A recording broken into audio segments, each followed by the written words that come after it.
இரட்சகருமாய் இருக்கிற இயேசு கிறிஸ்துவின் ஈடு இணையில்லாத நாமத்தினாலே இந்த மனமகிழ்ச்சியின் காலை வேளையிலே கர்த்தருடைய வார்த்தையை கேட்க வந்திருக்கிற உங்கள் யாவரையும் நான் வாழ்த்துகிறேன். நம்முடைய செய்திகளை CDC voice of God channel மூலமாக பல்வேறு இடங்களிலிருந்து கேட்டுக்கொண்டிருக்கிற சகோதர சகோதரிகளையும் நான் வாழ்த்துகிறேன். பிரியமானவர்களே, யார் தேவனுக்கு பிரியமானவர்கள் என்கின்ற தலைப்பில் நான் உங்களோடு கூட தேவனுடைய வார்த்தையை பகிர்ந்து கொள்ள போகிறேன். அன்பும் மன்னிப்பும் தான், அதுக்குள்ளே தான் இந்த தலைப்பும் வருகிறது. நம்முடைய வாழ்க்கையில நாம் அநேக நேரங்கள் நமக்கு பிரியமாய் நடந்து கொள்ள ஆசைப்படுகிறோம், அல்லது பிறர் யாருக்காவது பிரியமாய் நடந்து கொள்ள ஆசைப்படுகிறோம். நன்றாய் புரிந்து கொள்ளணும். ஒன்று, நமக்கு பிரியமாய் நடக்க ஆசைப்படுவோம். அப்படி இல்லைன்னா நாம பிறர் யாருக்காவது பிரியமாய் நடக்க ஆசைப்படுவோம். பிறருக்கு பிரியமாய் நடக்கிறதை நாம் பிரயாசப்படுவோம். பிறருக்கு நாம் பிரியமானவர்களா இருக்கணும்ன்றதை காட்டிக் கொள்றதுக்காக நம்ம ரொம்ப பிரயாசப்படுவோம். ஆனால் அன்புக்குரிய தேவனுடைய பிள்ளைகளே, முடிவு தெரிவது நல்லதல்ல. வாழ்க்கையின் முடிவிலே முடிவு தெரியக்கூடாது, வாழ்க்கையின் தொடக்கத்திலே முடிவு தெரிய வேண்டும். எத்தனை பேருக்கு புரியுது? வாழ்க்கையின் முடிவிலே முடிவு தெரிவதனால் பெரிய நன்மை ஒன்று நடக்காது. வாழ்க்கையின் முடிவிலே முடிவு தெரிவதை விட வாழ்க்கையின் தொடக்கத்திலே முடிவு தெரியணும். இந்த உலகத்துல பாருங்க, எவ்வளவு காரியங்கள் நடந்தாலும் இன்றைக்கு பெரிய பெரிய வசதி படைத்தவர்கள் எல்லாரும் கூட ஒரு முடிவுக்கு வர்றாங்க. என்னடா, வாழ்வதற்கு அது இணையானதல்ல. வாழ்வதை போல அது வாழ்வதை விட அதாவது ஐஸ்வர்யத்துல பிரதானமான ஐஸ்வர்யம் எது சொல்லுங்க பார்க்கலாம்?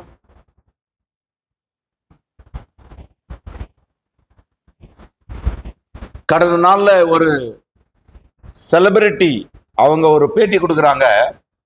ஆசீர்வாதங்களில் எல்லாம் பெரிய ஆசீர்வாதம் ஆரோக்கியமாய் வாழ்வது. ஆமென். எல்லாம் இருக்குது, போயிட்டாங்க, என்ன பண்றது? எல்லாம் இருக்குது. மரித்து விட்டால் ஒரு அர்த்தமோ இல்ல. ஆசீர்வாதத்தில் பெரிய ஆசீர்வாதம் ஆரோக்கியமா இருப்பது.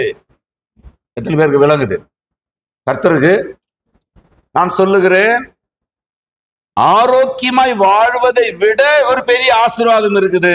அது வாழ்வை அடைவது. வாழ்ந்து விடுவதை விட வாழ்வை அடைவது பெரிய ஆசீர்வாதம். அப்படியானால் ஒரு தேவனுடைய பிள்ளைகளுடைய மிக பெரிய ஆசீர்வாதமாக எதை பார்க்க வேண்டும்? இந்த உலகத்திலே சில ஆசீர்வாதங்களை கர்த்தர் நமக்கு கொடுக்கிறார். நம்முடைய திறமைகளால், நம்முடைய அறிவால், நம்முடைய படிப்பால், நம்முடைய வேலைகளால், நம்முடைய சாதுரியத்தனங்களால், நம்முடைய சேமிப்புகளால் சில ஆசீர்வாதங்களை நாம் அனுபவிக்க முடிகிறது. ஆனால் அவை எல்லாவற்றை விட உயர்ந்தது ஆரோக்கியமான வாழ்க்கை. அவை எல்லாவற்றை விட உயர்ந்தது வாழ்ந்து விடுவதல்ல, வாழ்வை அடைவது. வாழ்ந்து விடுவதையும் வாழ்வு அடைவதையும் நான் வாஞ்சிக்கிறேன்றவங்க கரங்களை வைத்து அல்லேலூயா சொல்லுங்க பார்க்கலாம். அப்படியானால் அன்புக்குரிய சகோதர சகோதரிகளே, நாம் தேவனுக்கு பிரியமானவர்கள் என்று நாம் பேர் எடுத்து விட வேண்டும்.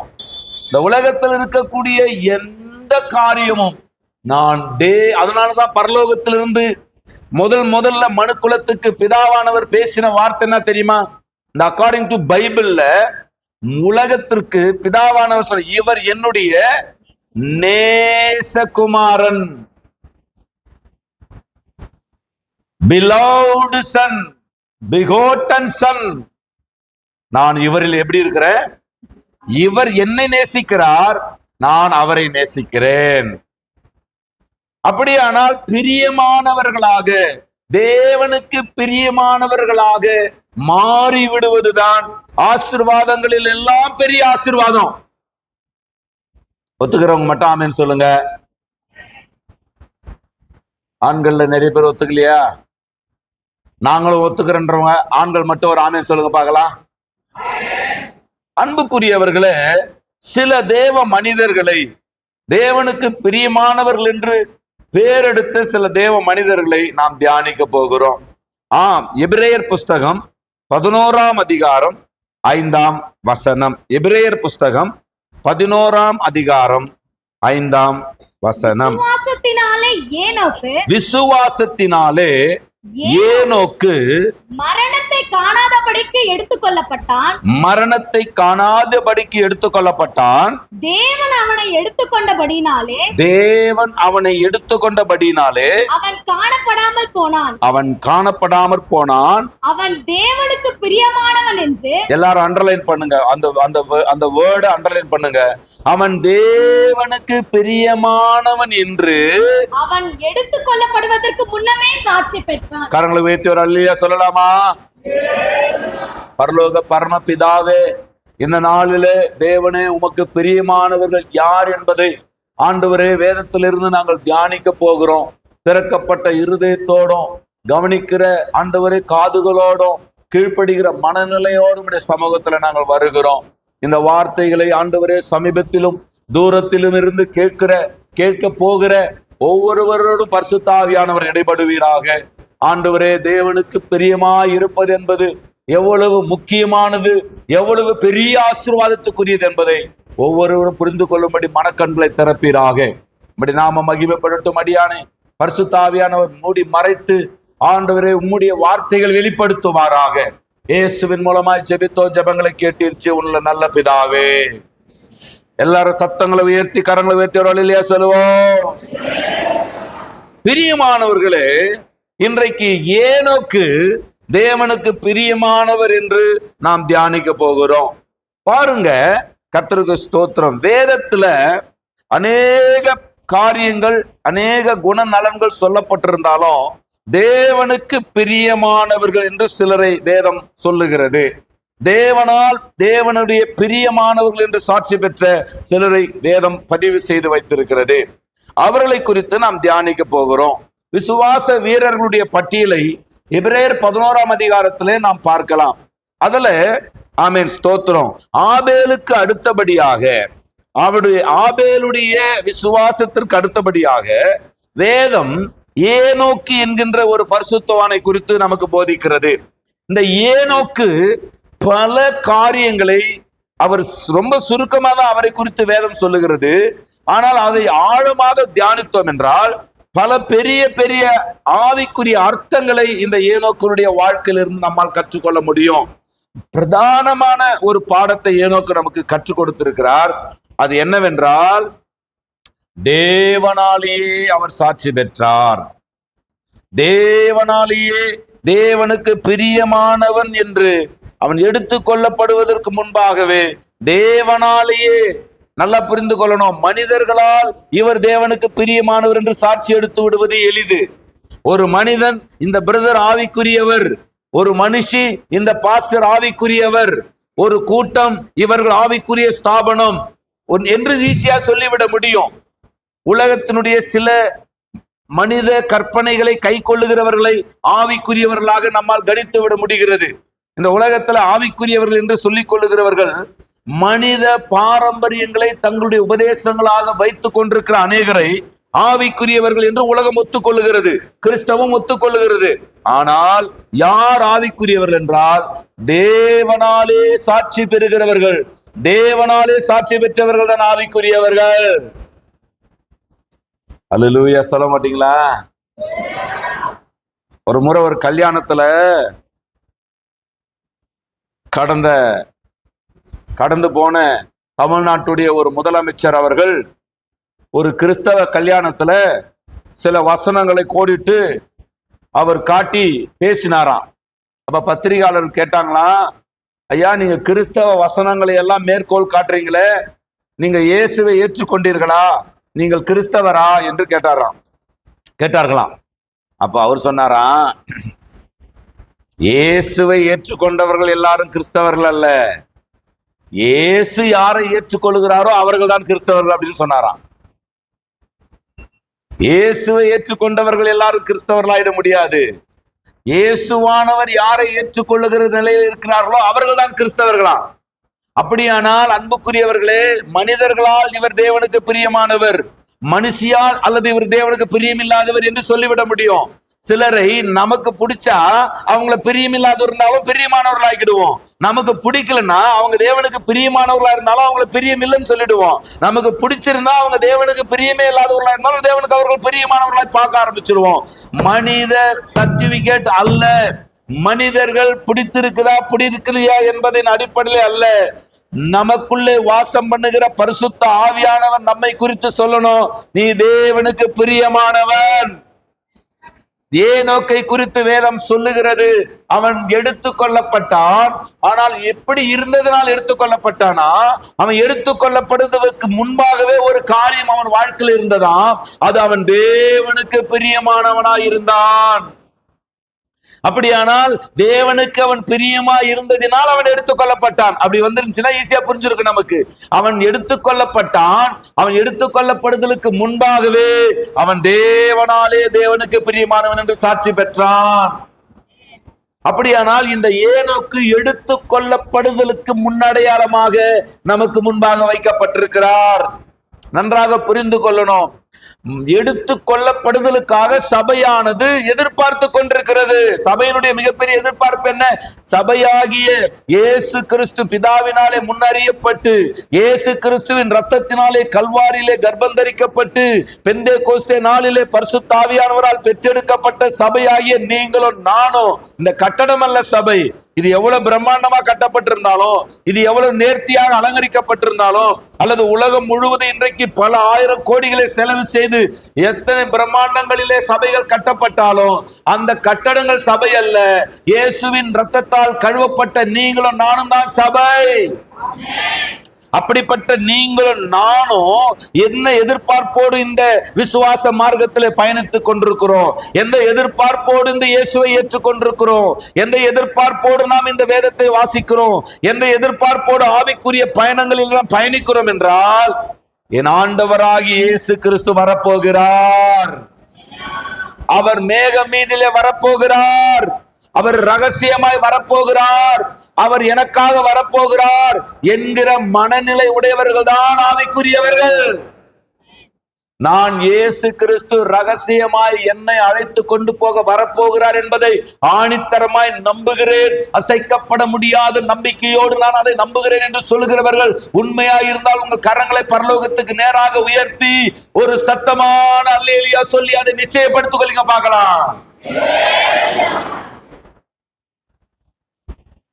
அப்படியானால் அன்புக்குரிய தேவ பிள்ளைகளே, மரணத்தை காணாதபடிக்கு அவன் எடுத்துக் கொள்ளப்பட்டானா?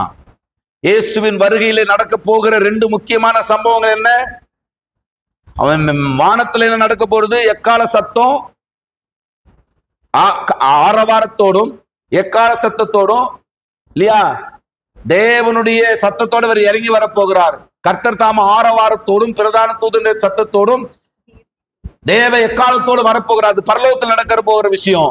பூமியில நடக்க போகிற காரியம் என்ன? கிறிஸ்துவுக்குள், கிறிஸ்துவாகிய வார்த்தைக்குள், வார்த்தையாகிய வெளிப்பாட்டுக்குள், வெளிப்பாடாகிய கோட்பாட்டுக்குள் வாழ்ந்து மரித்தவர்கள் இருக்கிறார்கள் அல்லவா? அவர்கள் அவர்களுடைய விசுவாச அறிவின்படி 30, 60, 100 உயிர்த்தெழும்புவார்கள். கிறிஸ்துவாகிய வார்த்தைக்குள், வெளிப்பாட்டுக்குள், சத்தியத்திற்குள், கோட்பாட்டுக்குள் வாழ்ந்து கொண்டிருக்கிறவர்கள் மரணத்தை காணாதபடிக்கு உயிரோடு எடுத்துக் கொள்ளப்பட போகிறோம். இதைத்தான் மார்த்தாள் மரியாளிடத்தில் இயேசுவானவர் சொல்லும் பொழுது, பெத்தானியாவிலே அந்த லாசருடைய கல்லறை இடத்துல போய் சொல்லும் பொழுது சொல்லுகிறார், என்னை விசுவாசிக்கிறவன் மரித்தாலும், விசுவாசித்து மரித்தாலும் பிழைப்பான், உயிரோடு என்னை விசுவாசிக்கிறவன் மரிக்காமலே இருப்பான் என்றால், இயேசு வருகின் பொழுது ரெண்டு காரியம் நடக்க போகிறது. சபையே, சகோதரரே, சகோதரிகளே, அவருடைய வருகை நாளிலே உங்களுடைய எந்த உலக காரியமும் உங்களை தப்புவிக்க மாட்டாது. இயேசுவின் வருகை நாளிலே இந்த உலகத்தையே நீங்கள் சொந்தமாக்கி வைத்திருந்தாலும் அது உங்களுக்கு உதவாது. இயேசு கிறிஸ்துவின் அந்த ரகசிய வருகை நாளிலே இந்த உலகத்தின் எவ்வளவு பெரிய பட்டம் பதவிகளில் நீங்கள் இருந்தாலும் அது உங்களை காப்பாற்றாது. நீங்கள் இயேசு கிறிஸ்துவின் ரகசிய வருகின் பொழுது நீங்கள் காப்பாற்றப்பட்டு அவரோடு கூட நீங்கள் பரலோகத்தில் எடுத்துக்கொள்ளப்பட வேண்டுமானால் இந்த வார்த்தைக்குள்ளே நீங்கள் வர வேண்டும், வாழ வேண்டும்.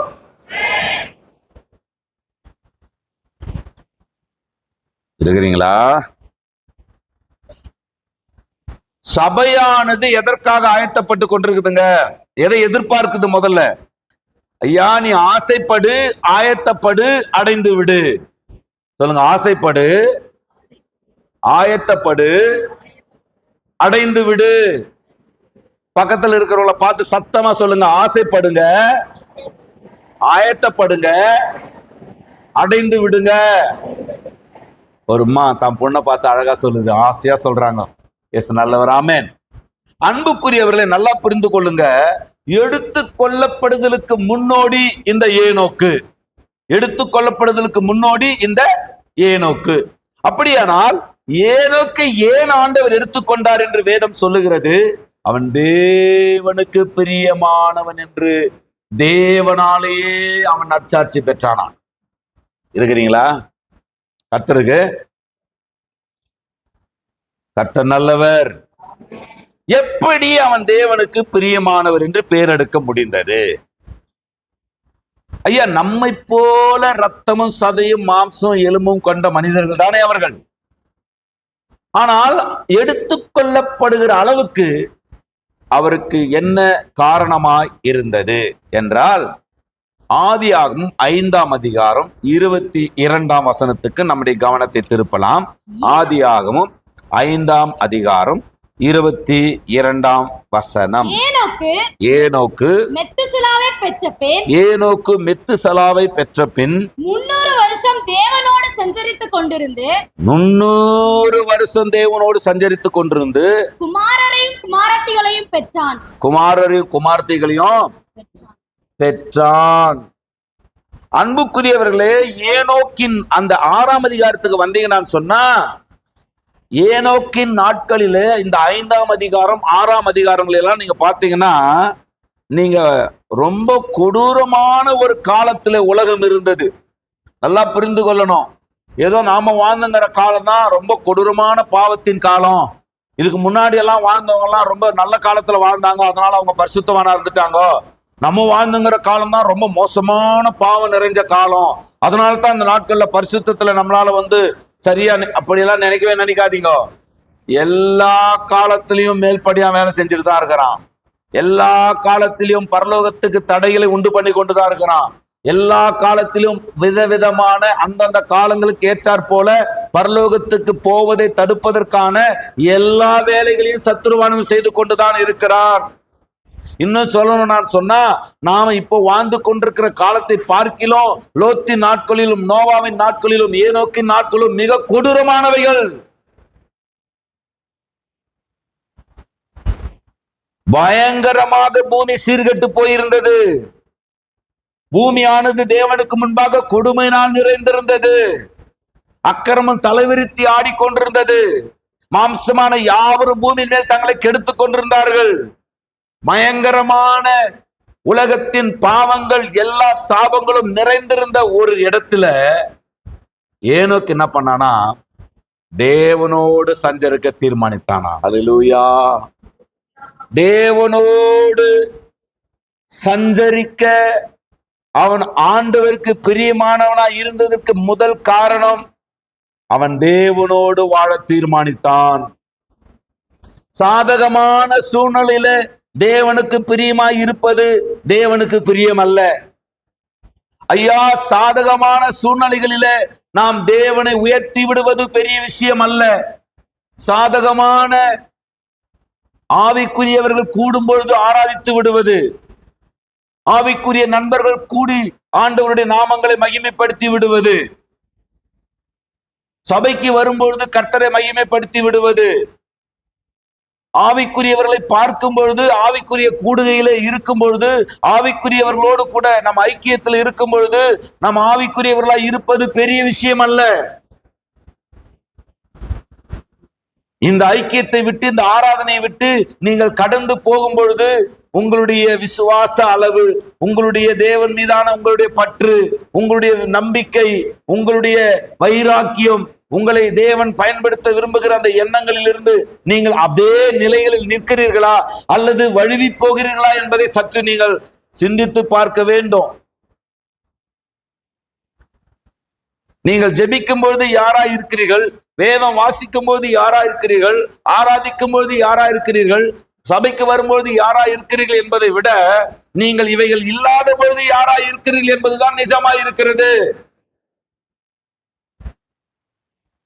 இதே விசுவாச அறிவும், விசுவாச தெளிவும், விசுவாச வைராக்கியமும், இதே தேவன் மீதான பயமும் பற்றும் பக்தியும் வைராக்கியம் உள்ளவர்களாக நாம் காணப்படுகிறோமா என்பதை நாம் நிதானித்து பார்க்க வேண்டிய ஒரு கடைசி காலத்தில் அல்ல, கடைசி மணி நொடிகளில் வந்து நிற்கிறோம்.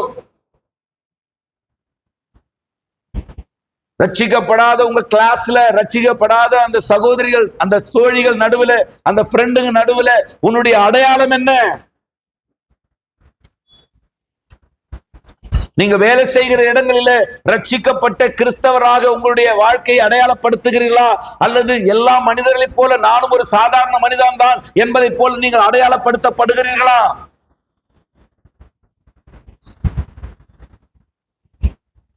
இயேசு நல்லவர். சாதகமான சூழ்நிலையில் ஏனோக்கு தேவனோடு வாழ தீர்மானிக்கல. ஜெபிக்கலான்னு ஆசைப்படுறேன். 7 பேர் தங்கி இருக்கிறோம் எங்க ரூம்ல, நான் மட்டும்தான் கிறிஸ்டின், 6 பேரும் கிறிஸ்டின் கிடையாது, நான் எப்படி ஜெபிக்கிறது? நீ 6 பேரும் கிறிஸ்டினா இல்லைனாலும் நீ குளிக்கிறியா இல்லையா? 6 பேர் பல்வலகாம் சாப்பிட்டா நீ பல்வலகாம் சாப்பிட்டுருவியா?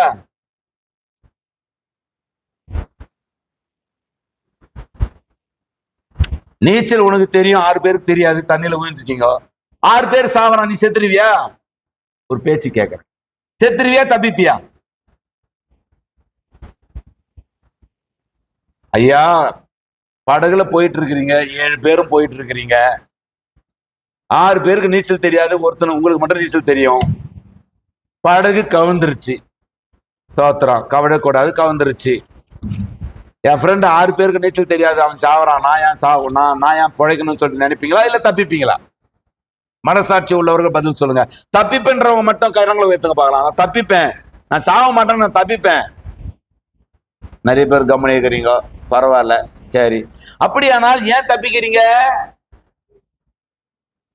ஏன் உயிர் வாழணும் தப்பிக்கிறீங்க? ஏன் ஜெபிக்கணும்? பரலோகம் போனா ஜெபிக்கணும், புரிஞ்சவங்க. ஏன் வேதம் வாசிக்கணும்? நீ மாத்துமாவுல மறுரூபப்படணும்னா வேதம் வாசிக்கணும். ஏன் ஞாயிற்றுக்கிழமை சபை கூடியது வருவதில் விட்டுவிடக் கூடாது? ஆண்டவருடைய வருகைக்கான சத்தியங்களை நீ அறிந்து உன் மனம் மறுரூபமாவதற்கு சபை கூடி வருதலை விட்டுவிடக் கூடாது. ஐயா, ஏதோ ஒரு 4 பேரு உங்க கூட இருக்கிறவங்க ஜெபிக்கலன்னா, அவங்க ரட்சிக்கப்படலன்னா அதே மாதிரி நீங்க இருந்துடணும்ன்ற அவசியம் இல்லை. நான் ஜெபம் பண்ணுவேன் எப்போ? ஆவிக்குரியவர்களோடு சேரும் பொழுது. நான் நம் இயேசு நல்லவர். இல்ல, சாதகம் இல்லாத சூழ்நிலையில் எனக்கு தெரிஞ்சு ஏனோக்கின் குடும்பமே அவனுக்கு சாதகமா இருந்ததா என்பது சந்தேகம்தான். ஏனோக்கின் குடும்பம் எடுத்துக்கொள்ளப்படல, நோவாவின் குடும்பமாவது பேழையில் எடுத்துக்கொள்ளப்பட்டது. ஆனால் ஆண்டவர் நேரடியாக எடுத்துக்கொள்ளுதல் இல்லை. ஏனோக்கின் மனைவியோ பிள்ளைகளையோ எடுத்துக்கொண்ட மாதிரி இல்லை, ஏனோக்கு எடுத்துக்கொள்ளப்பட்டான். எடுத்துக்கொள்ளப்படுதலை எதிர்பார்க்கிற ஒவ்வொருவரும் ஏனோக்கின் ஆவி உடையவர்களாய் இன்றைக்கு மாற பரிசுத்த ஆவியானவர் உதவி செய்வாராக. ஒத்துக்கொள்றவங்க மாத்திரம் சத்தங்களை உயர்த்தி இல்லையா சொல்லுங்க. அன்புக்குரியவர்களே, உலகம் பாவத்தால் நிறைந்திருக்கிறது, சுயத்தால் நிறைந்திருக்கிறது, உலகம் சாத்தானின் தந்திரங்களால் நிறைந்திருக்கிறது. எங்கு பார்த்தாலும் அட்டகாசம், அநியாயம், அக்கிரமங்கள். என்கேஜ்மெண்ட் ஆகுதுங்க, ஒரு பொண்ணுக்கும் பையனுக்கும் என்கேஜ்மெண்ட் ஆகுதுங்க. அந்த பையன் 600 கோடி ரூபாய் சொத்துக்கு அதிபதி. என்கேஜ்மெண்ட் ஆகிற அந்த பையனை இவ யாரோ ஒருத்தனை லவ் பண்றாளாம். நல்லா புரிஞ்சுக்குங்க ஐயா, எந்த தேசத்துல நாம வாழ்கிறோம்? மனிதர்கள் தானா? ஒரு 20 வயசு, ஒரு சாதாரண 20 வயசு ஒரு வாலிப பொண்ணு அமெரிக்காவில உயர் படிப்பு படிச்சுட்டு வந்த ஒரு இந்தியாவின் கோடீஸ்வர பையனை என்கேஜ்மெண்ட் பண்ணி முடிச்சுட்டு ஒரு குறிப்பிட்ட ஒரு மலையில வந்து நம்ம போட்டோ ஷூட் எடுக்கலாம்னு சொல்லி அவனை கூப்பிட்டு அங்க போய் அவனுடைய கள்ளக்காதலனோடு சேர்ந்து அவள் தள்ளி 400 அடி பள்ளத்துல தள்ளி சாவடிக்கிறாள் என்று சொன்னால் எப்பேற்பட்ட ஒரு கொடூரமான மனநிலை உள்ள ஒரு தேசத்தில் வாழ்ந்து கொண்டிருக்கிறோம். பெங்களூர்ல இதெல்லாம் நீங்க நியூஸ் இதெல்லாம் நீங்க கேள்விப்பட்டிருக்க வாய்ப்பு உண்டு. அப்பா அம்மா தங்கச்சி லிவிங் டுகெதர்ல ஒரு பையனோடு கூட இருக்கிறா. அப்பா அம்மா தங்கச்சி விசாரிக்கிறாங்க, அந்த பையன் நல்லவனாண்டா கூட பரவாயில்ல, கல்யாணம் பண்ணி வச்சிடலாம்னு சொல்லிட்டு விசாரித்தால் அவன் ஒரு தவறான நபர் என்று தெரிகிறது. ஆகவே தன் பிள்ளை தன் பெண் தவறான ஒருவனோடு கூட வாழ்ந்துவிடக் கூடாதே என்று அந்த தாயும் தகப்பனும் சகோதரியும் அந்த பொண்ணோடு மல்லு கட்டுறாங்க. அவள் இருக்கக்கூடிய அபார்ட்மெண்ட்டுக்கு ஏதோ சில காரணங்களுக்காக வரவழைத்து அம்மா அப்பா தங்கச்சிய கள்ளக்காதலனோடு சேர்ந்து அந்த லிவிங் டுகெதர் இருக்கனோடு சேர்ந்து அவள் குத்தி கொன்று விட்டு சர்வ சாதாரணமாக அவர்கள் பாண்டிச்சேரி வந்து சுத்தி கொண்டிருக்கிறார்கள் என்றால் எவ்வளவு கொடூரமான ஒரு மனநிலை உடைய ஒரு மனித சமுதாயங்களின் நடுவிலே நீங்களும் நானும் வாழ்ந்து கொண்டிருக்கிறோம். ஆனால் இப்படிப்பட்ட பாவத்தை விட பெரிய கொடூரம் நிறைந்த ஒரு காலத்திலே ஏனோக்கு வாழ்ந்தார். ஆனால் அவர் ஒரு காரியத்தை தீர்மானித்தார். I have decided to follow Jesus. Hallelujah. இயேசுவின் பின்னே போகத் துணிந்தே, இயேசுவோடே கூட வாழத் துணிந்தே, இயேசுவின் கூட வாழ தீர்மானித்தே, பின்னோக்கே நான் பின்னோக்கே நான் பின்னோக்கே நான். துன்பம் வந்தாலும் தொல்லை நேர்ந்தாலும், துன்பம் வந்தாலும் தொல்லை நேர்ந்தாலும், துன்பம் வந்தாலும் தொல்லை நேர்ந்தாலும், பின்னோக்கே நான் பின்னோக்கே நான். ஒரு தீர்மானத்தை எனக்கு எடுத்தார். என்னன்னா, உலகம் எப்படி வேண்டுமானாலும் இருக்கட்டும், உலகம் நாகரிக போர்வையில அது கிமு 20ஆம் நூற்றாண்டா இருக்கட்டும், அது கிமு 40ஆம் நூற்றாண்டா இருக்கட்டும், அல்லது கிமு 20ஆம் நூற்றாண்டா இருக்கட்டும், கிமு 10ஆம் நூற்றாண்டா இருக்கட்டும், கிபி 10ஆம் நூற்றாண்டா இருக்கட்டும், அல்லது 20ஆம் நூற்றாண்டா இருக்கட்டும், 21ஆம் நூற்றாண்டா இருக்கட்டும், இந்த உலகம் எந்த நாகரிக போர்வையை போர்த்தி கொண்டு தேவனை விட்டு விலகினாலும், இந்த உலகம் வேறு ஒரு வடிவத்துக்கு மாறி AI இல்ல FIக்கு மாறினாலும், நான் ஒன்றை தீர்மானித்திருக்கிறேன். அது இந்த வானம் பூமியாக மாறி இந்த பூமி வானமாக மாறினாலும் நான் தேவனோடு வாழ தீர்மானிக்கிறேன். இந்த தீர்மானத்திலிருந்து நான் பின்வாங்க போவது இல்லை என்கிற உணர்வுள்ளவர்கள் கரங்களை உயர்த்தி அல்லேலூயா சொல்லுவோம்.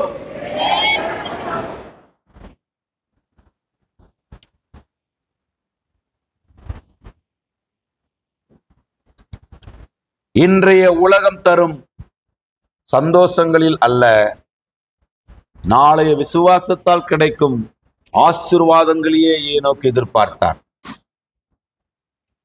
யோசித்து பாருங்க, உலகம் எவ்வளவு பெரிய வளர்ச்சி அடைந்தாலும், எவ்வளவு பிரம்மாண்டமான கட்டடங்களால், எவ்வளவு பிரம்மாண்டமான டெக்னாலஜிகளால் இந்த உலகம் நிரம்பி இருந்தாலும் 80 வருஷத்தை தாண்ட முடியுமா மனித வாழ்க்கை? உங்களுக்கு ஒரு சோகமான உண்மையை சொல்லட்டா, மனிதனுடைய வாழ்நாள் நாளுக்கு நாள் குறைஞ்சு கொண்டிருக்குதா கூடுதாங்க? நாங்க ஒரு 35 வருஷத்துக்கு முன்னாடி எங்க ஊர்ல ஒருத்தருக்கு ஹார்ட் அட்டாக். 35 வருஷத்துக்கு முன்னாடி ஒரு பெரிய பிரம்மாண்டம் ஹார்ட் அட்டாக்கா அப்படின்னு. கேன்சர் எல்லாம் கேள்விப்பட்டதே இல்லை நம்மெல்லாம். இப்ப அது எப்படி இருக்குது? ஆராய்ச்சி பண்ணீங்கன்னா டோர் பை டோரா இருக்கும் போல இருக்குது. விசாரிச்சுக்கிட்டானா ஹார்ட் அட்டாக் வீட்டுக்கு ஒருத்தர் இருக்கும் போல இருக்குது. உலகம் முழுவதும் இன்றைக்கு எல்லாவற்றிலும் வளர்ந்து கொண்டிருந்தாலும் வாழ்நாள் என்ன பண்றாங்க? குறுகி போய் கொண்டிருக்கிறார்கள். நல்லா புரிந்து கொள்ளணும் சபையே. உலகம் பணத்தில் வளர்ந்து விட்டது, வசதியில் வளர்ந்து விட்டது, ஆடம்பரங்களில் வளர்ந்து விட்டது, டெக்னாலஜி தொழில்நுட்பங்களில் வளர்ந்து விட்டது. ஆனால் மனிதர்கள் எதை பெரிய ஆசீர்வாதமோ அதில் குறைந்து கொண்டே இருக்கிறார்கள். அப்படியானால் இன்றைய உலகம் தரக்கூடிய இந்த 70 ஆண்டு 80 ஆண்டு 90 ஆண்டு 100 ஆண்டு கால நன்மைகளில், நிம்மதிகளில், சந்தோஷங்களில் அல்ல, முடிவே இல்லாத நித்தியமாய் தேவன் தரப்போகிற விசுவாசத்தின் காரியங்களிலே ஏனோக்கு கவனத்தை வைத்திருந்தார். தேவனுக்கு பிரியமானவர் என்று அவன் பெயர் எடுப்பதற்கு முக்கியமான சில காரணங்கள் இருக்கிறது. தேவனோடு வாழ தீர்மானித்திருந்தார். தேவன் தருகிற பலன்களின் மேல நோக்கமாயிருந்தார். எனக்கு என்ன ஆச்சரியம்டான்னா, நல்லா புரிந்து கொள்ளுங்க, இன்றைய சபையானது காண்கிற உலகம் தருகிற அனித்திய சந்தோஷங்கள் திருப்தி படுறோமா? உலகத்துல சில அற்ப சந்தோஷங்கள் இருக்குதுங்க, இல்லைன்னு சொல்லலைங்க. நல்ல ஒரு உணவு ஒரு சந்தோஷம், புசிக்கிறதும் குடிக்கிறதும் இல்லாமல் வேறொரு சந்தோஷத்தை பூமியின் கீழே நான் காணலன்னு சொல்லிட்டு நம்ம பிரசங்கில வாசிக்கிறோம் இல்லையா? நல்ல ஒரு ட்ரெஸ் போடுறது ஒரு சந்தோஷம், நல்ல ஒரு வண்டியை வாங்குறது சந்தோஷம். நமக்கு சின்ன சின்ன ஆசைகள், சின்ன சின்ன சந்தோஷங்கள் நிறைய இருக்குது. கர்த்தருக்கு பசியாக வரும்பொழுது மணக்க மணக்க ஒரு பிரியாணியை சாப்பிடுவது ஒரு ஆசை. ஆராதனை முடிச்சுட்டு வேகமா போகும்பொழுது யாரோ ஒருத்தர் வந்து ஜூஸை கொடுக்குறீங்க பாருங்க, அது ஒரு விதமான சந்தோஷம். கர்த்தருக்கு ஜோயல் நல்ல வேலை, ஜோயல் ஒவ்வொரு நாளும் கரெக்டா போய் நிறுத்திடுவான். அந்த ஒரு ஜூஸ் கடை இருக்குதாங்க, அங்க போய் நிறுத்திட்டு எனக்கு ஒரு அவகோடா ஜூஸ் வாரம் வாங்கி கொடுத்துருவான். அவன் கார் ஓட்டுறதுக்கு வரானோ இல்லையோ, ஜூஸ் வாங்கி கொடுக்கறதுக்காக தான் வந்தான். எனக்கு அது ஒரு சந்தோஷம். என்ன கொடுமைனா சர்க்கரை போட்டு விட்டுறானுங்க. அந்த ஜூஸ் கடைக்காரன் என்ன பண்றான், அந்த பாட்டில்ல முக்காவாசி ஜூஸ்ல கால்வாசி சர்க்கரை போட்டு விட்டுறான். சர்க்கரை போடப்படாது. தயவு செய்து நாட்டு மக்களுக்கு ஒரு நற்செய்தி, குறிப்பாக சிடிசி சபையாருக்கு ஒரு நற்செய்தி, சர்க்கரையை சாப்பிடாதீங்கோ சாப்பிடாதீங்கோ சாப்பிடாதீங்கோ. சாப்பிட மாட்டேன்றவங்க அழிவே சொல்லுங்க பார்க்கலாம். என்ன கம்மியா சொல்றீங்க? ஏசு நல்லவர், ஏசு நல்லவர். முடிந்த வரைக்கும் இந்த வெள்ளை சாத்தான், அது சர்க்கரை இல்ல, அது வெள்ளை சாத்தான். நீங்க கருப்பு சாத்தானை தான் இது வரைக்கும் பார்த்திருப்பீங்க. சர்க்கரையை பார்க்கும் போதெல்லாம் ஏய் வீட்டுல ஒரு வெள்ளை சாத்தான் இருக்குது. சரி பரவாயில்ல. அன்புக்குரியவரை நல்லா கவனிங்க, வேதம் சொல்லுகிறது நம்பிக்கையிலே சந்தோஷமாயிரு. உலகம் தரக்கூடிய சந்தோஷங்களிலே நாம் சந்தோஷப்படுவது தவறல்ல, ஆனால் நம்முடைய நம்பிக்கை கொடுக்கிற சந்தோஷத்தை அது கெடுத்து விடக்கூடாது. நம்முடைய நம்பிக்கை ரோமர் 12:12 சொல்லுகிறது, நம்பிக்கையிலே, எல்லாரும் சொல்லுங்க, நம்பிக்கையிலே சந்தோஷமாயிருங்கள்.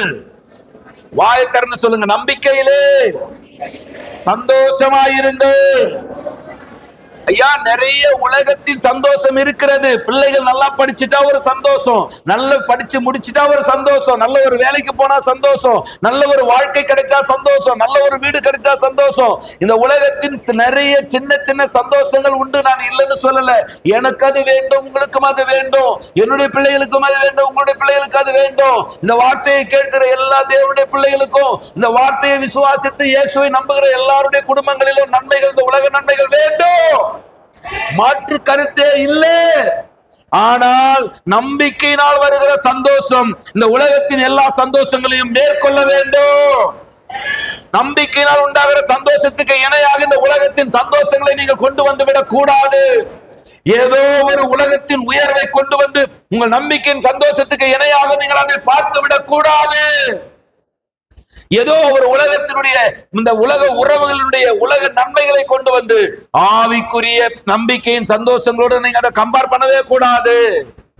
ஏனோக்கு என்ன தீர்மானித்திருந்தார், உலகம் அனுபவிக்கிற சந்தோஷம் இருக்கட்டும், ஆனால் இந்த உலகம் பாவ அனித்தியத்தின் சந்தோஷங்கள், ஒரு சில நியாயமான சந்தோஷங்கள் உண்டு, சிலது பாவ அனித்தியத்தின் சந்தோஷங்கள், ஆனால் நான் நம்பிக்கையினாலே வருகிற சந்தோஷத்தை அனுபவிக்க போகிறேன் என்பதினாலே அவர் விசுவாசத்தினாலே ஏனோக்கு மரணத்தை காணாதபடிக்கு எடுத்துக் கொள்ளப்பட்டான். அவன் மரணத்தை காணாதபடிக்கு எடுத்துக் கொள்ளப்படுவதற்கு முன்பாகவே அவன் தேவனாலே தேவனுக்கு பிரியமானவன் என்று சாட்சி பெற்றான்.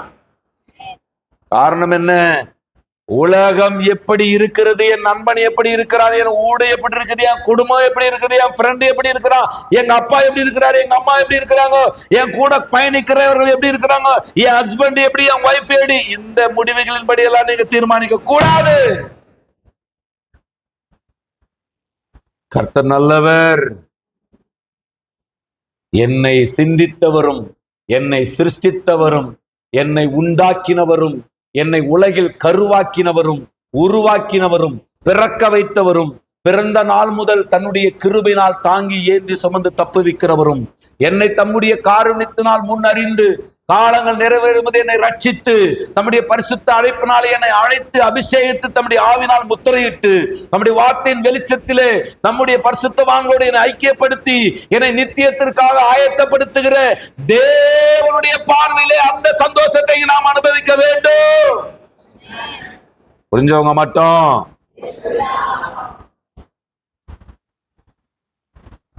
உலகில், அதாவது அண்ட சராசரங்களிலும் ஒரு உயர்ந்த ஒரு காரியம் எது தெரியுமா? தேவனோடு வாழ தீர்மானிப்பது.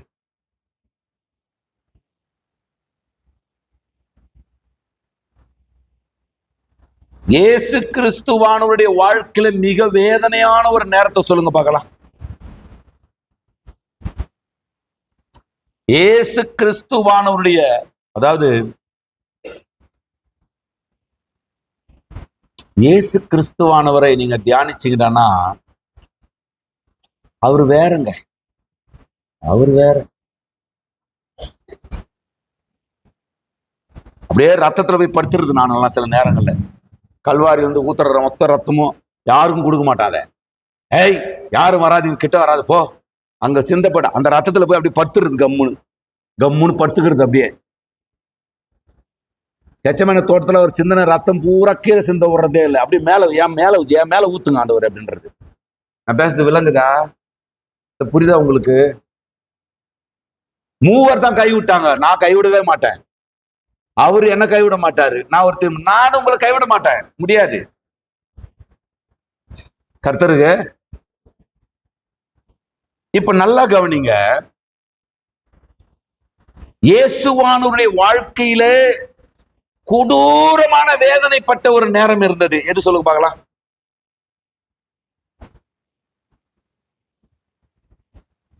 அவர் சிலுவையில் அடிக்கப்பட்டதை விட, அவர் ஆணிகளால் கொடூரமாக அவர் கை கால்களில் கடாவப்பட்டதை விட, தலையிலே முற்கிடங்களால் கொடூரமாக குத்தப்பட்டதை விட, முகத்திலே காரி துப்பப்பட்டதை விட, அவர் சாட்டைகளால் கொடூரமான முறையில் பிச்சு எடுக்கப்பட்டதை விட, தண்ணீர் இல்லாமல் பல மணி நேரங்கள் தாகத்தால் தவிக்கப்பட்டதை விட, எருசலேமின் குறுகலான வீதிகளிலே 150 எடை உள்ள பாரமான சிலுவையை சுமந்து நடக்க முடியாமல் தள்ளாடி தவழ்ந்து கீழே விழுந்து எழுந்து அவர் அவமானப்பட்டதை விட, அவர் வஸ்திரங்கள் கயற்றப்பட்டு அவர் அவமானப்படுத்தப்பட்டதை விட மிக கொடூரமான ஒரு வழி அவருக்கு இருந்தது. அது ஒரு நொடிய பிதா அவரை கைவிட்ட நேரம்.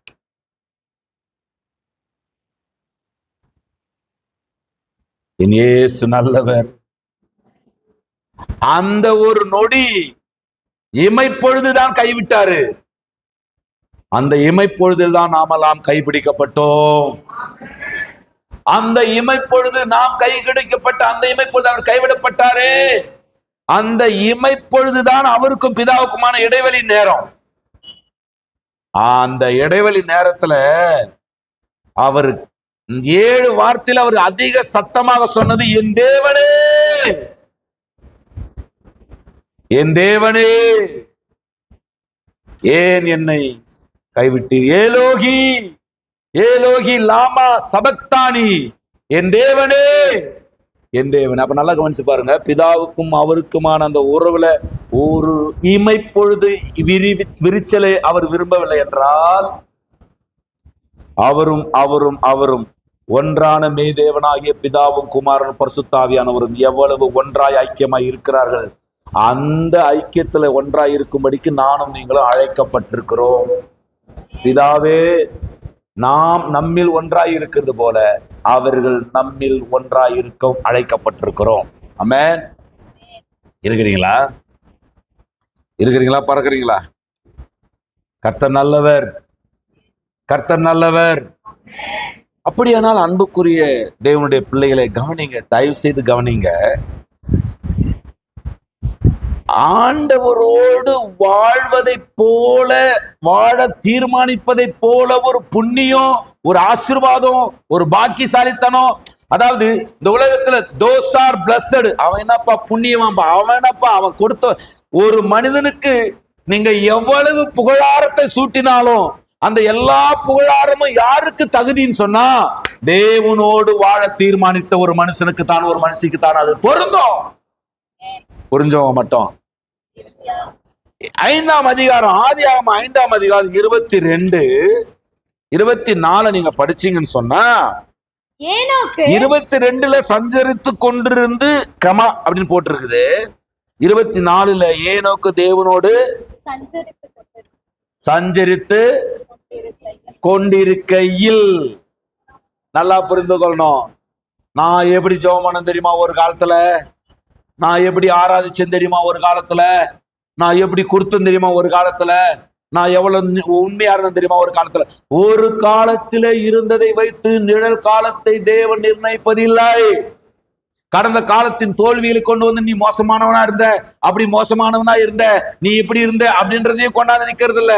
அல்லது நீ பெரிய நீதிமானா இருந்த, பக்திமானா இருந்த அப்படின்றதையும் கொண்டாந்து நிக்கிறது இல்ல. இன்னைக்கு நீ யார்? தேவனோடு சஞ்சரித்து கொண்டிருந்து சஞ்சரித்து கொண்டிருக்கையில், தேவனோடு சஞ்சரித்து கொண்டிருக்கிற அனுபவம் உடைய நபரா, அல்லது சஞ்சரித்து கொண்டிருந்தேன் என்கின்ற அந்த பழைய நினைவுகளிலேயே சந்தோஷப்பட்டுக் கொள்கிற நபரா?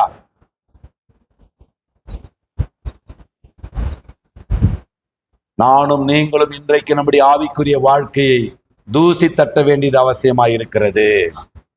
நானும் நீங்களும் நம்முடைய ஆவிக்குரிய வாழ்க்கையின் மறுபக்கத்தை இன்றைக்கு நாம் மறுபடியும் புதுப்பிக்க வேண்டியது அவசியமாய் இருக்கிறது.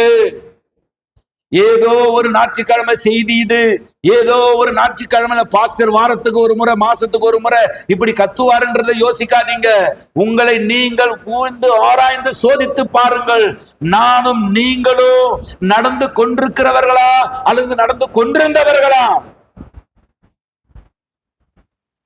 தேவனோடு சஞ்சரித்து கொண்டிருக்கையில் எடுத்துக்கொள்ளப்படுகிற அந்த நாளிலே சஞ்சரித்து கொண்டிருந்தார் என்று சொல்லப்படல, சஞ்சரித்து கொண்டிருக்கையில். 50 வருட விசுவாசிகளா இருந்து நீ ஒரு வருஷம் தான் ஜெபிக்காம இருக்கிறன்னு சொன்னா, நீ 50 வருட விசுவாசத்துல நீ ஜெபித்த ஜெபத்தினால் நீ பரலோகத்துக்கு வந்துடும் நினைக்காத. இன்றைக்கு நீ ஜெபிக்கிறாயா என்பதுதான் இன்றைக்கு கேள்வி. இன்றைக்கு நீ ஆண்டவரோடு நடக்கிறாயா? இன்றைக்கு நீ வேதம் வாசிக்கிறாயா? இன்றைக்கு நீ கர்த்தருக்கு ஏற்ற காரியங்களிலே உன் கவனத்தை செலுத்துகிறாயா? இன்றைக்கு சபை கூடி வருதலிலே நீ உண்மையா இருக்கிறாயா? இன்றைக்கு உன்னுடைய பரிசுத்தவான்களோடு உள்ள ஐக்கியத்துல நீ உத்தமமா இருக்கிறாயா? இன்றைக்கு கர்த்தருக்கு கொடுப்பதிலே நீ ஜீவித்திலே கொடுப்பதிலே உண்மையா இருக்கிறாயா? சிந்தி. சின்ன அமௌண்ட் வரும்போது தேவனுக்கு என்று கொடுப்பதில் நமக்கு எந்த தடையும் இல்லை. ஆனா பெரிய அமௌண்டா வந்தா அதை பெருசா பார்க்காதீங்க. எவ்வளவு பெரிய அமௌண்ட்டையும் விட பெரியவர் தேவன். நாம் அவருக்கு கொடுக்கறத பெருசா பார்க்க கூடாது, அவரை பெருசா பார்க்கணும். நம்முடைய உறவினர்கள் வந்தால் அவர்களை உழுந்து விழுந்து கவனிக்கிறோமே, நாம் ஆண்டவருடைய பிரசன்னத்துக்கு ஓடி வர வேண்டும் என்பதில் கவனம் வைக்கிறோமா?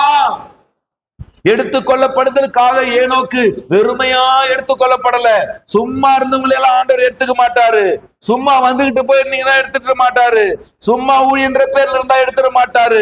தேவனோடு சஞ்சரிக்கிற மனிதன், தேவனுக்கு பிரியமானவன் என்று பேர் எடுத்த மனுஷிதான் எடுத்துக்கொள்ளப்பட முடியும். இந்த கால வேளையில தேவனுடைய வார்த்தை கேட்கிற சபையே, நீங்கள் எடுத்துக்கொள்ளப்படுதலுக்கு ஆயத்தமாய் காத்திருப்பது உண்மை என்றால், உங்கள் வாழ்க்கையில தேவனோடு வாழ இன்றைக்கு வைராக்கியமாக ஒரு தீர்மானம் எடுங்கள். எந்த இடத்திலும், எந்த பிரயாணத்திலும், எந்த சூழ்நிலையிலும், எப்பேற்பட்ட உயர்வுக்கு போனாலும், எப்பேற்பட்ட தள்ளப்பட்ட நிலத்துக்கு நான் தள்ளப்பட்ட இடத்துக்கு நான் தள்ளப்பட்டாலும், எவ்வளவு நண்பர்களால், எவ்வளவு உயர்வுகளால், எவ்வளவு விசேஷத்த காடுகளால் நான் சூழப்பட்டிருந்தாலும், எந்த ஆபீஸ் ஆனாலும், எந்த பள்ளிக்கூடம் ஆனாலும், எந்த கல்லூரி ஆனாலும், நான் தேவனோடு வாழ தீர்மானித்தேன். தீர்மானத்திலிருந்து நான் பின்வாங்க போவதே இல்லை. நம்புறவங்க மட்டும், ஒத்துக்கிறவங்க மட்டும். அப்படிப்பட்டவர்களாக நீங்களும் நானும் காணப்படுவோமானால், வருகையின் பொழுது எடுத்துக்கொள்ளப்படுதலிலே நீங்கள் பங்காடுவது நிச்சயம். ஆமென். அல்லேலூயா. வார்த்தை நம்மை மாற்றிவிடும். மாற நீங்கள் விரும்பினால் மறுரூபமாக்க அவர் தயாராக இருக்கிறார். தேவனோடு உள்ள ஐக்கியம், உறவு எந்த நிலையிலும் தடுத்து நிறுத்த முடியாத ஒரு சூழ்நிலையை ஏனோக்கு ஏற்படுத்தி வைத்திருந்தார். எனக்கு ரொம்ப ஆச்சரியம் என்னன்னா, அத வார்த்தைகளை நேற்று தினத்துல நம்ம ஒரு சின்ன சின்ன பிள்ளைகளோடலாம் இந்த இந்த இந்த காரியங்கள் எல்லாம் நாங்கள் லேசா பகிர்ந்து கொண்டேன். அப்போ நான் ஒரு காரியத்தை நாங்க தியானிச்சோம். என்னன்னா, ஏனோக்கு எப்போ ஏனோக்கு எத்தனை வருஷம் வாழ்ந்தாராம்? 365 வருஷம் வாழ்ந்தாராம். அல்லேலூயா சொல்லுங்க. எந்த வயசுல கல்யாணம் பண்ணாராம்? குழந்தைய பெத்து எடுக்கும் போது அவனுக்கு என்ன வயசு? மெத்துசலாவை பெத்து எடுக்கும் போது அவனுக்கு வயசு என்ன? 65. எந்த வயசுல கல்யாணம் பண்ணாருன்னு தெரியல. ஆனா குழந்தைய பெத்து எடுக்கும் போது 65. மொத்தம் வாழ்ந்தது 365. ஆண்டவரோடு அவன் சஞ்சரித்துக் கொண்டிருந்தது 300 வருஷம். கர்த்தர் நல்லவர். நம்மள பலருக்கு என்னையும் சேர்த்து தான் நான் சொல்றேன். ஐயா, கல்யாணம் ஆகுற வரைக்கும் பாருங்களேன். அல்லேலூயா, பிரைஸ் தி லார்ட். அப்படி கல்யாணம் ஆனா பாஸ்டர் இருக்கிறீங்களா சகோதரர்களே? கல்யாணம் ஆயிடுச்சுன்னு வச்சுங்களேன், வீட்டம்மா கிட்ட கேட்டுன்னு வரனே பாஸ்டர். கல்யாணம்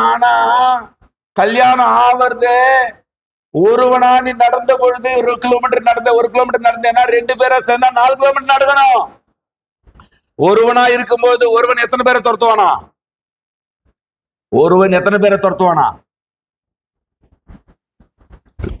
எல்லாம் பிரியாணி சாப்பிடுறீங்களா? 1000 பேரை துரத்துவானா? 2 பேரை சேர்ந்தா எத்தனை பேரை துரத்துவாங்களா? மேக்ஸ் என்ன சொல்லணும்? மேக்ஸ் பிரகாரம் ஒருத்தர் 1000 பேர் துரத்துனா 2 பேர் சேர்ந்து எத்தனை பேர் துரத்தணும்? 2000 பேர். ஆனா அக்கார்டிங் டு பைபிள் மேக்ஸ் என்ன சொல்றானா, ஒருத்தர் 1000 பேரை துரத்துவான், 2 பேர் சேர்ந்தா 10,000 பேரை துரத்துவாங்க. கரங்களை உயர்த்தி. ஒருத்தரா இருக்கும் பொழுது நீங்க ஆண்டவருக்காக வாழ்ந்தது 1 மடங்குன்னு சொன்னா, நீங்கள் ஒரு கணவன் மனைவியாக ஒரு மனுஷனோடு இணைக்கப்பட்ட பிற்பாடு நீங்கள் வாழ்ந்த வாழ்க்கை தரங்கள் குறையக்கூடாது. மாறாக இன்னும் அதிகமாக நீங்கள் ஆண்டவருக்காக ஓடவும், பிரயாசப்படவும், செயல்படவும், வாழவும் தீர்மானிக்கணும். குழந்தை பிறந்துச்சுங்க பாஸ்டர். 2 பேரா இருக்கிற வரைக்கும் கொஞ்சம் நல்லாதான் இருந்தோம். குழந்தை பிறந்துச்சு பாஸ்டர். ஏனோக்கு பேச்சலரா இருக்கும்போது கர்த்தரோடு சஞ்சரித்ததை விட, அவன் ஃபேமிலியான பிற்பாடு கர்த்தரோடு சஞ்சரித்ததை விட, அவன் குட்டிகளை பெற்று 300 வருஷம் அவன் அந்த வசனத்தை வாசிக்கலாமா? ஆதியாகமம் 5ஆம் அதிகாரம் அதனுடைய 22ஆம் வசனம். ஏனோக்கு மெத்துசலாவை பெற்ற பின் 300 வருஷம் தேவனோடு சஞ்சரித்துக் கொண்டிருந்து 300 வருஷம்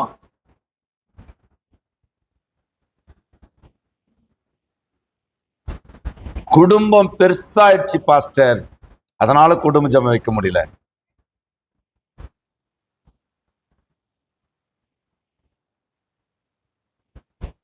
அன்புக்குரியவர்களை மறுபடியும் சொல்லுகிறேன், ஒரு தீர்மானம் எடுங்க.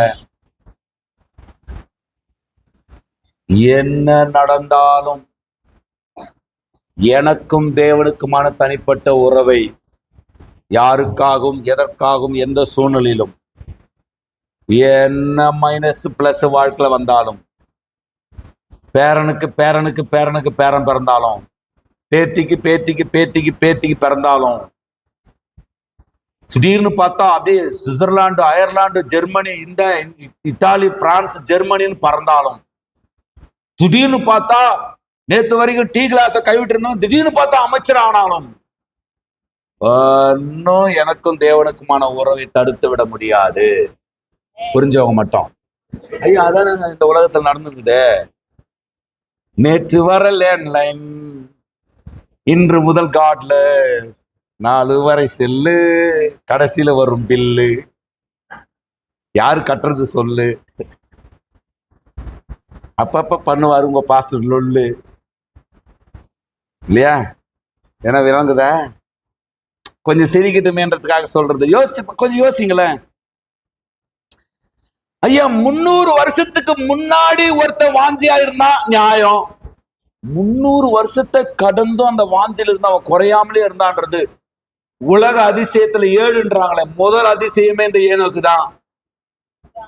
ஐயா நம்ம 5 வருஷத்துக்கு முன்னாடி, 2 வருஷத்துக்கு முன்னாடி, 1 வருஷத்துக்கு முன்னாடி ஓஹோ ஓஹோ நீங்க ஆரம்பிச்சீங்களே ஜெபத்தை, இப்ப என்ன பாச்சு அந்த ஜெபம்?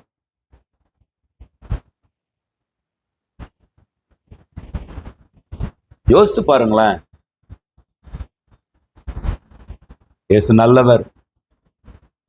ரட்சிக்கப்பட்ட புதிதிலே மார்பிளே பைபிள் வைத்துக் கொண்டு தூங்கினாயே, இன்றைக்கு எங்க பைபிளு?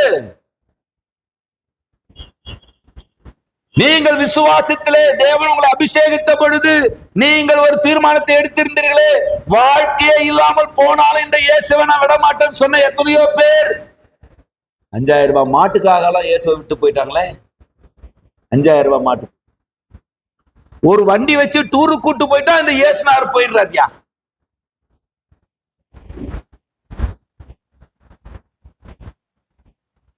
ரெண்டு பிரியாணி சோறு, ஒரு டூரு காலி பண்ணிடுது நம்மள. நாத்தனார் வந்துட்டாங்க பாஸ்டர், சர்ச்சுக்கு வர்றதுக்கு கிளம்பி ரெடி ஆயிட்டும் பாஸ்டர், நாத்தனார் வந்துட்டாங்க பாஸ்டர். நாத்தனாரை வீட்டுல உட்கார்ந்து 2 மணி நேரம் டிவியை பார்க்க சொல்லிட்டு வரலாம். இல்ல பெஸ்ட் ஆப்ஷன், எத்தனையோ காரியத்துக்கு நாங்க உங்க வீட்டுக்கு சும்மா வந்து தங்கி கிடக்குறோம், 2 மணி நேரம் என் கூட வா அப்படின்னு சொல்லி வீட்டுக்கு வரலாம். யாருக்கு தெரியும் அதுக்குள்ள இருக்கிற பேய் நாத்திகாம ஓட்டுறதுக்கு வாய்ப்பு இருக்கும்? யாருக்கு தெரியும்? தோத்திரம். பில்லிகிரகாம் இருக்கிறாரு, ஃப்ரெண்டு நச்சரிக்கிறான், நய நய நய நயன்னு, வாடா ஒரு மீட்டிங் போலாம், வாடா ஒரு மீட்டிங் போலான்னு. அவர் என்ன பண்ணாரு, இவன் ஃப்ரெண்ட், அவன் ரொம்ப பெஸ்ட் ஃப்ரெண்ட், அவன் ரொம்ப நய நய நச்சரிக்கிறான்னு சொல்லிட்டு அந்த கூட்டத்துக்கு போயிட்டாரு. அது ஒரு வீட்டு கூட்டம்.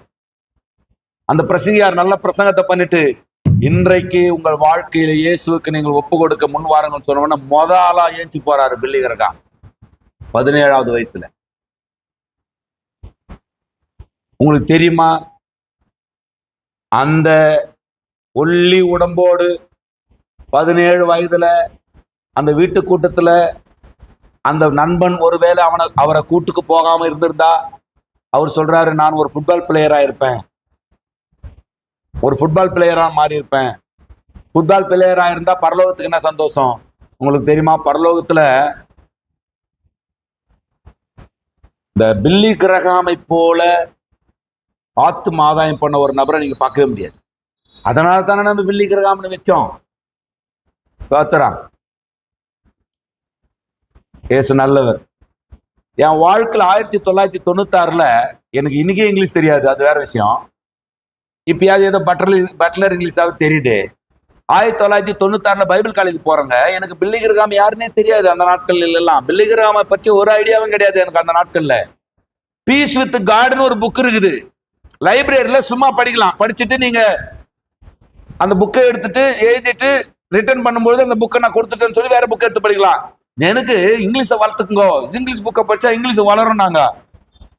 அதனால நான் போய் ஒரு புக்கை எடுத்தேன், பீஸ் வித் காட்னு இருந்துச்சு அதுல. அப்பதான் எனக்கு பில்லிகிரகாம்ன்ற பேரே தெரியும்.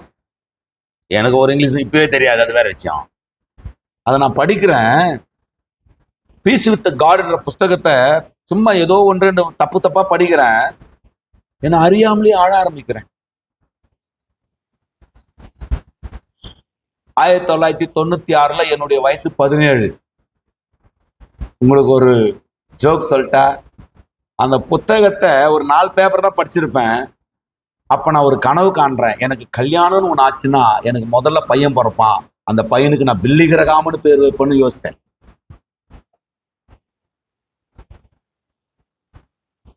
ஆனா நம்ம பில்லிகிராம்கள் நம்ம எதிர்பார்த்த மாதிரி பெருசா வளருவாங்கன்னு நம்புறேன். கர்த்தருக்கு ஸ்தோத்திரம். அவர் மரிக்கிற வரைக்கும் 2018 வரைக்கும் யாராவது மெசேஜ்ல பில்லிகிரகாம் அப்படின்னு சொன்னாங்கன்னா எனக்கு அழ வருங்க.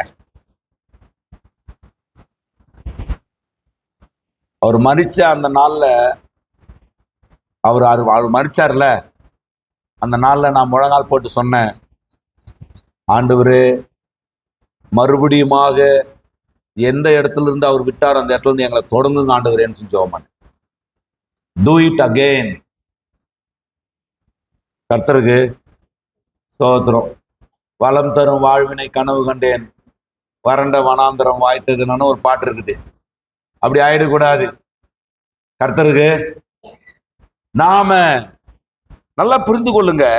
எங்க தொடங்கினாரோ, ஏன் அந்த மனிதன் எனக்கு அவ்வளவு பிரியமான மனுஷன். உலகத்துல எனக்கு பிடிச்ச ஊழியக்காரர்கள்ல பவுலை முதற்கொண்டு என்னை சேர்த்து சொன்னீங்கன்னா நான் பில்லிகிரகமா தான் சொல்லுவேன். ஏன்னா ஏன் அந்த மனிதன் 22வது வயசுல ஊழியத்தை தொடங்குறாருங்க. 22வது வயசுல ஊழியத்தை தொடங்குறாரு. நல்லா புரிஞ்சுக்கணும். அவர் தன்னுடைய 76 ஆண்டு கால ஊழியத்தை முடிக்கிறாரு. 98வது வயசுல அவர் ஊழியத்தை முடிக்கிறாரு.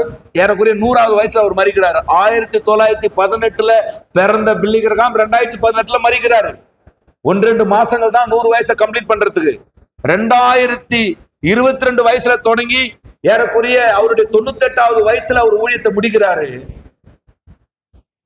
அந்த வீரியம், அதாவது வந்துட்டு யோவான் 3:16, தேவன் தம்முடைய ஒரே பேரான குமாரன் விசுவாசிக்கிறவன் எவனோ. ஆப்பிரிக்காவில் இருக்கக்கூடிய அந்த மிருகத்தனமான மனிதர்களுக்கும் அதைத்தான் மையமா வச்சு பேசுறாரு. ஆக்ஸ்போர்ட்ல படிக்கிற ஞானவான்கள் என்று சொல்லப்படுகிற அந்த இன்டலெக்சுவல் பீப்புளுக்கும் அதைத்தான் பேசுறாரு. 300 ஆண்டுகள் ஏனோக்கு எங்கே தொடங்கினாரோ அந்த தேவனோடு உள்ள வாழ்க்கை முறையை நீங்க யோசித்து பாருங்க. நானும் நீங்களும், நான் என்னை நான் வேறுபடுத்தி காட்ட விரும்பல. நீங்க எந்த இடத்துல இருந்து போராடுகிறீர்களோ அதே இடத்துல நின்று அதை விட அதிகமாக நானும் போராடி கொண்டிருக்கிறேன். நானும் நீங்களும் இன்றைக்கு இந்த ஏனோக்கின் ஆவி உடையவர்களாக மாற பரிசுத்த ஆவியானவர் நமக்கு உதவி செய்வாராக.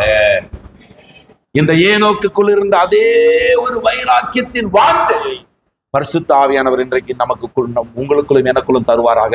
300 வருஷத்துக்கு முன்னாடி தேவனோடு வாழ தொடங்கின மனுஷன் 300 வருஷமாக அந்த தேவனோடு உள்ள உறவுல போரே அடிக்கல பாருங்க. எத்தனை முறை நான் படிச்சுட்டேன் பைபிள. எத்தனை அதிகாரம் படிச்சிட்டீங்க? 3 அதிகாரம் படிச்சிட்டேன். ஜெபம் பண்ணியப்பா, ஜெபம் பண்ணியம்மா, ஜெபம் பண்ணிட்டேன். எவ்வளவு நேரம் ஜெபம் பண்ணிட்டேன்? ஆண்டவரே எனக்கு ரொம்ப ஆத்திரம், வச்சுங்க 2 ஸ்தோத்திரம். ஆமென். என் ஆத்துமாவே கர்த்தரை ஸ்தோத்திரி. மனதார நன்றி சொல்லுவோம். அல்லேலூயா. மனதார அவருக்கு போற்றுதலை செலுத்துவோம். ஆண்டவரே, இந்த நாகரிக உலகம் எத்தனை ஏஐ வரட்டும், எத்தனை டிஐ வரட்டும், எத்தனை எஃப்ஐ வரட்டும், அப்படியே உலகமே அப்படியே பறக்கிற உலகமா மாறிட்டோம். எல்லாருக்கும் பறக்கும் கார்கள் வாங்கிட்டோம். எல்லாரும் நினைச்சா அப்படி நினைக்கிற அப்படி சிட்டிங் போட்டா உடனே போயிட்டு அமெரிக்கால வந்து அமெரிக்கால இங்க வரட்டும். 1000 கிலோமீட்டர் வேகத்துல போற புல்லட் ட்ரெயின் இல்ல, 50,000 கிலோமீட்டர் வேகத்துல போற பிளைட் வேணா கூட கண்டுபிடிக்கட்டும். எந்த டெக்னாலஜி வளர்ந்து எவ்வளவு பெரிய தொழில்நுட்பங்கள் வாங்கப்பட்டாலும், என்ன வளர்ச்சி அடைந்திருந்தாலும், உம்மோடு எனக்குள்ள உறவை எந்த உயர்வோ எந்த தாழ்வோ, எந்த ஆணோ எந்த பெண்ணோ, எந்த சுயமோ எந்த பலவீனமோ, உமக்கும் எனக்குமா இருக்கக்கூடிய அந்த ஆவிக்குரிய உறவை இழக்க வைக்க முடியாது, இழந்து போகவும் மாட்டேன் என்கிற முடிவை நீங்கள் எடுப்பீர்கள். ஆனால் நீங்கள் தேவனுக்கு பிரியமானவர். ஆமென் சொல்ல எல்லாரும் எழுந்திருக்கலாமா? மாவலிய தொடர் போதனை இது. தொடர்ந்து நாம் தியானிப்போம். மாவலிய கோரமான வான் சிலுவை மீதில் நான் கோவே தொங்க தேரிடேனோ ஆவலாயோ ஆண்டை சேர்வே தேவன். எல்லாம் கண்ணை மூடி பரலோகத்துல இருந்து பாடுங்க. பரலோகத்துக்கு போய் பாடுங்க. ஒரு அலமான சகலரா ரேபாலா கபாதுரி மலவரமா தேர்வதே ஆவல்பூ. எல்லாம் சேர்ந்து ஏனோ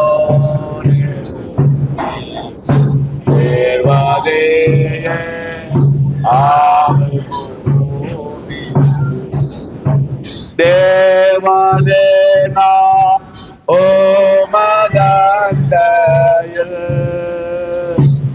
என்னோடு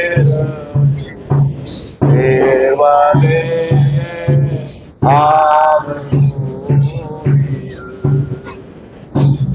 ஏனோ நெருங்கி சேர்வதே ஆவல்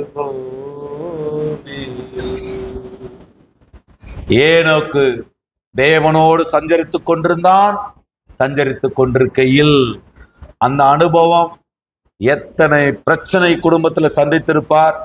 300 வருஷம் திருமண வாழ்க்கையில எத்தனை ஏமாற்றம், எத்தனை தோல்விகள், எத்தனை எரிச்சல்கள், எத்தனை கோபங்கள், எத்தனை பொறுப்புகள், எத்தனை வெறுப்புகள், எத்தனை எத்தனை எத்தனை இன்ப துன்பங்கள், எத்தனை அவமானங்கள், எத்தனை மேன்மைகள்.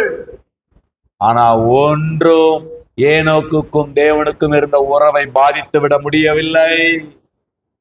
வாழ்க்கையில நீங்கள் எவ்வளவு தள்ளப்பட்டு கீழே போனாலும், எவ்வளவு உயர்த்தப்பட்டு மேல போனாலும், எவ்வளவு உலகம் உங்களை பகைத்தாலும் உங்களை நேசித்தாலும், எவ்வளவு உலகம் கொடுத்தாலும் உங்களிடத்தில் இருக்கிறதை எடுத்தாலும், நீங்கள் வாழ்ந்தாலும் செத்தாலும் தேவனோடு வாழ்கிற வாழ்க்கைக்கு ஒரு முற்றுப்புள்ளியை வைக்காதீங்க. இந்த உலகத்தின் மனிதன் உங்களோடு நித்தியமாய் வரப்போவதில்லை. இந்த உலகத்தின் மனுஷி உங்களுக்கான நித்தியமான நபர் அல்ல. இந்த உலக நண்பனோ, பணமோ, பேரோ, புகழோ, ஆஸ்தியோ, அந்தஸ்துகளோ, இந்த உலகத்தின் எந்த ஒரு உலகத்தின் காரியங்களோ நிலையானது அல்லவே அல்ல. தேவன் ஒருவரே நிலையானவர். நீங்கள் நிலையானவர்கள். தேவன் ஒருவரே நிலையானவர். அவர் தரப்போகிற ராஜ்யம் மட்டுமே நிலையானது. அவரோடு வாழ தீர்மானிங்கள். உம்மோடு இணைந்திட என் உள்ளம் ஏங்குதையா. உம்மோடு வாழ்வேன், உமக்காக வாழ்வேன் என்று தீர்மானிங்க. கர்த்தர் உங்களை ஆசீர்வதிப்பாராக. கர்த்தர் உங்களை கிருபையாய் நடத்துவாராக. கர்த்தர் உங்கள் குடும்பங்களை, உங்கள் பிள்ளைகளையும், ஆமென், நம்முடைய ஊழியங்களையும் வர்த்திக்க பண்ணுவாராக. விசுவாசித்து பெற்றுக் கொள்ளுங்கள். தேவன் உங்களுக்கு நன்மையும் கிருபையும் உங்களை தொடர பண்ணுவாராக. கர்த்தர் தம்முடைய காரணத்தினால் நம்மை மேன்மைப்படுத்துவாராக. கர்த்தாவே, வானத்தின் நன்மைகளாலும், பூமியின் செழுமைகளாலும், ஆவிக்குரிய அனுபவங்களாலும், உலகத்தின் கிருபைகளாலும் எங்கள் வாணாலெல்லாம் நாங்கள் களி கூறும்படி எங்களை நிரப்புவீராக. சரீரத்தில் இருக்கிற வியாதிகள், பலவீனங்கள், நோய்கள், கிருமிகள், வலிகள், துன்பங்கள், கஷ்டங்கள், நஷ்டங்கள் இயேசுவின் நாமத்திலே எங்களை, எங்கள் குடும்பங்களை, விசுவாச பிள்ளைகள், விசுவாச குடும்பங்களை விட்டு வெளியே போ. சுகம், பலன், ஜீவன், ஆரோக்கியம், தீர்க்காயுசு எங்களுடையது. கர்த்தாவே, ஏனோக்கை போல உம்மோடு வாழ நாங்கள் இருதயத்தின் ஆழங்களை தீர்மானித்திருக்கிறோம். ஆண்டவரே, எங்கள் தீர்மானங்களிலே ஒரு தோய்வு வராமல் எங்களை பாதுகாத்துக் கொள்ளுவீராக. எங்களை தாழ்த்தி ஒப்பு கொடுத்து இயேசு கிறிஸ்துவின் மூலமாய் செபித்தோம். ஜெபங்களை எல்லாம் கேட்டீர்ச்சி உணல நல்ல பிதாவே. என் ஆத்துமாவே கர்த்தரை ஸ்தோத்திரி, என் முழு உள்ளமே என் ஆத்துமாவே கர்த்தர் செய்த சகல உபகாரங்களையும் மறவாதே. ஆமென். நம்முடைய கர்த்தராய் இருக்கிற இயேசு கிறிஸ்துவினுடைய கிருபையும், பிதாவாகிய தேவனுடைய அன்பும், பரிசுத்த ஆவியானவருடைய ஐக்கிய வழிநடத்துதலும் சமாதானமும் நம் அனைவரோடும் சகல பரிசுத்தவான்களோடும் இன்றைக்கு தங்கியிருப்பதாக. அல்லேலூயா, அல்லேலூயா, அல்லேலூயா.